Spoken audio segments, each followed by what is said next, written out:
جی میرا سوال یہ ہے کہ جماعت احمدیہ مرزا غلام احمد صاحب کو کیا مانتی ہے؟ ان کو نبی یا رسول کا درجہ دیتے ہیں یا ان کا کیا اسٹیٹس ہے؟ جی ٹھیک ہے، عمران صاحب مختصر ان کا سوال کا جواب ہم دے سکتے ہیں۔ جو ابتدا میں گزارشات کی گئی ہیں ان میں اس کا اچھی طرح تفصیلی جواب آ چکا ہے۔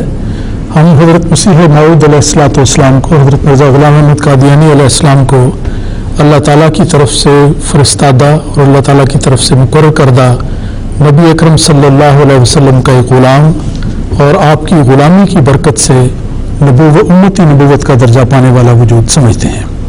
آپ کو مسیح موعود بھی سمجھتے ہیں، آپ کو امام مہدی بھی کہتے ہیں، اور آپ کی نبوت کے حوالے سے جو آج کا موضوع بھی تھا اور آپ کا غالباً سوال بھی اسی طرح پہ ہے، ہم ہرگز یہ بات نہیں بیان کرتے کہ آپ کوئی تشریعی نبی ہیں۔ نئی شریعت لانے کا آپ نے ہرگز دعویٰ نہیں کیا اور نہ کوئی شخص کبھی کر سکتا ہے، کیونکہ قرآن مجید مکمل شریعت ہے، کامل شریعت ہے، محفوظ شریعت ہے، ہمیشہ ہمیش کے لیے استعمال والی شریعت ہے، اس لیے کوئی شخص ایسا دعویٰ کر ہی نہیں سکتا، اور حضرت مرزا صاحب نے کبھی اس قسم کا دعویٰ نہیں کیا۔ آپ کا دعویٰ صرف یہ ہے کہ آپ نبی اکرم صلی اللہ علیہ وسلم کی غلامی میں ایک امتی نبی ہیں، یہی آپ کا دعویٰ تھا جس کی وضاحت اس سے پہلے بھی کی جا چکی ہے۔ جی بہت شکریہ، جزاک اللہ۔